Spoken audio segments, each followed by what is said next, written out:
Hello students, we are taking our controlling chapter. Controlling में अभी last हम लोग देख चुके थे कि इसका इंपॉर्टेंस और फीचर्स क्या है। अब हम बात करते हैं इसकी relationship between planning and controlling.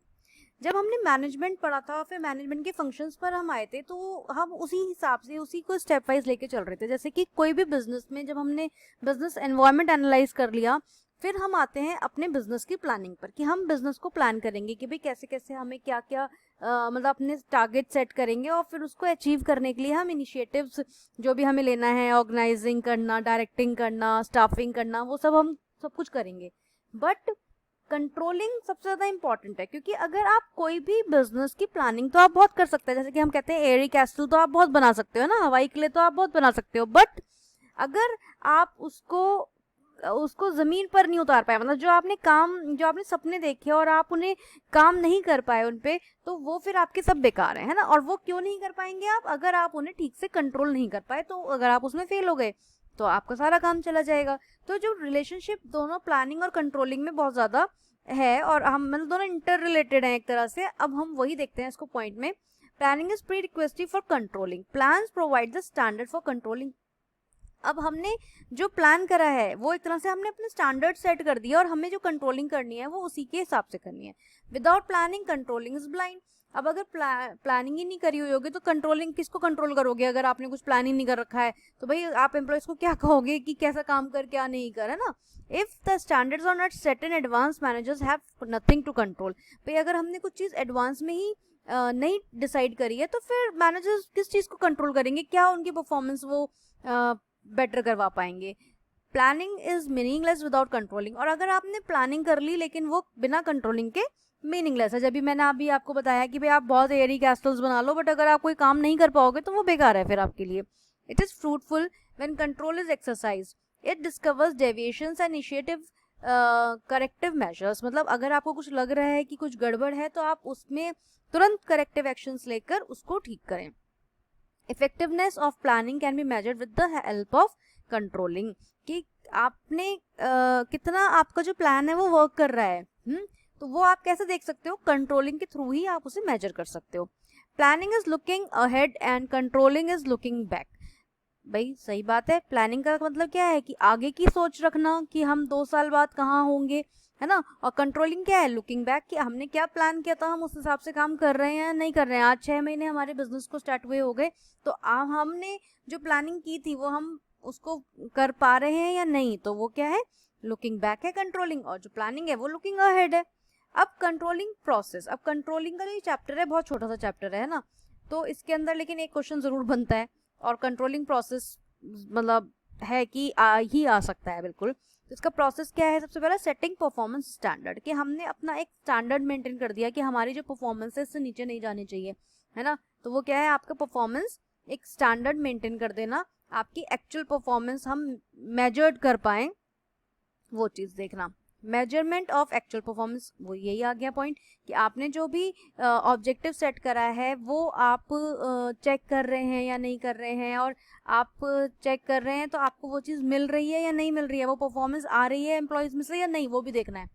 Comparing actual performance with standard, कि जो हमने एक स्टैंडर्ड सेट किया था और जो काम आ रहा है वो दोनों मैच हो भी रहे हैं या नहीं। कि हाँ, कह तो बहुत बड़ी बड़ी बातें दी थी कि हम ये करेंगे वो करेंगे, बट वो कर भी पा रहे हो या नहीं, असलियत में वो चीज़ हो रही है या नहीं, वो चीज़ देखना। जैसे मान लीजिए लीडर्स होते हैं, इलेक्शन होता है, तो वो बड़े बड़े वादे करते हैं, हम ये करेंगे वो करेंगे वो करेंगे, और जब उनकी सरकार आ जाती है तो 5 साल में फिर देखते हैं लोग कि भाई आपने वादा तो ये किया था, अभी तक आपने ये चीज़ अचीव नहीं करी है ना। तो ये एक छोटा सा एग्जाम्पल इसके लिए था।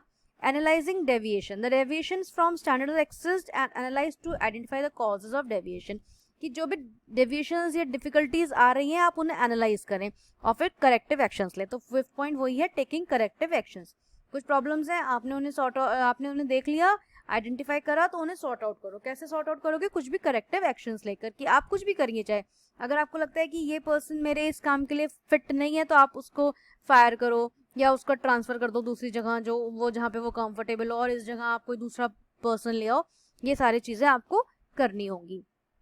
या ये देखो कि हो सकता है आपकी जो एनवायरनमेंट है वो उसके अनुसार काम नहीं हो पा रहा है, मतलब जो भी कुछ प्रॉब्लम है आप उसे फाइंड आउट करो और एक ओपन आइज से। ठीक। अब हम आते हैं लिमिटेशंस ऑफ कंट्रोलिंग। अब वही जहाँ पे मेरिट्स हैं वहाँ डीमेरिट्स तो 100% है ही है, तो इसकी लिमिटेशंस क्या है?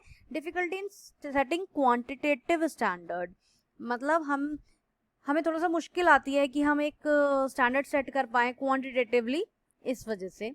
Little control on external factors. हाँ भाई, अगर कोई भी बिजनेस है आपने करा, लेकिन एक्सटर्नल फैक्टर्स क्या होते हैं? हमारे गवर्नमेंट पॉलिसीज या टेक्नोलॉजिकल या कोई कंपटीशन हो गया, वो आपके कंट्रोल में नहीं होता है। अब जैसे सपोज करो आप लोगों का रिजल्ट, जब आपने एग्जाम दिया 11th क्लास का, तो आप लोगों ने सोचा कि चलो अब रिजल्ट आ जाए और अप्रैल से ही हम पढ़ाई में लग जाएंगे, हम ये ट्यूशन्स लगा लेंगे, हम इस तरह से पढ़ेंगे, ऐसे करेंगे। लेकिन क्या हुआ? आपके तो स्कूल ही अब तक नहीं खुले हैं। क्यों नहीं खुले हैं? वो ड्यू टू भाई ये जो कोविड-19 चल रहा है, तो ये एक एक्सटर्नल फैक्टर है जिसके लिए आप कुछ नहीं कर सकते थे, है ना। तो आपकी जो थोड़ी बहुत प्लानिंग थी वो आपकी वो रह गई, है ना। तो ये क्या है? आपकी एक्सटर्नल फैक्टर्स है जिसपे हमारा कंट्रोल नहीं होता है। Resistance from employees, control resist by the employees as they feel that their freedom is restricted. भाई अगर आपने कैमराज लगा दिए, कुछ कर दिया, तो एम्प्लॉयज कह सकते हैं कि भाई हमारी जो फ्रीडम है वो आप खराब कर रहे हैं, हम फ्री होके काम नहीं कर पा रहे हैं, या कुछ है कि मिनट पे हमें कैमरा ऑब्जर्व कर रहा है। लेकिन देखो भाई ये तो करना ही पड़ेगा, हालांकि ये इसमें लिमिटेशन में ले रहे हैं, बट ये ज़रूरी है। कॉस्टली, अभी थोड़ा सा कॉस्टली पड़ता है। Control involves a lot of expenditure, time and effort. Small industries can not afford to install an expensive control system. थोड़ा सा महंगा पड़ेगा आप कंट्रोलिंग सिस्टम लगाना, लेकिन करना क्या है, वो तो थोड़ा सा है, वही इसका डीमेरिट के तौर पर ये लोग दिखा रहे हैं, बट ये चीज़ आपको करनी तो है ही। तो ये क्या है, हमारा जो चैप्टर है कंट्रोलिंग का वो फिनिश हो गया है।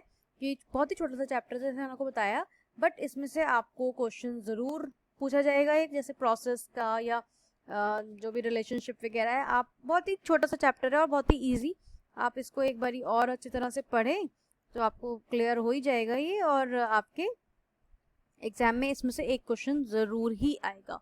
चलिए इस वीडियो को हम यहीं एंड करते हैं। Thank you so much.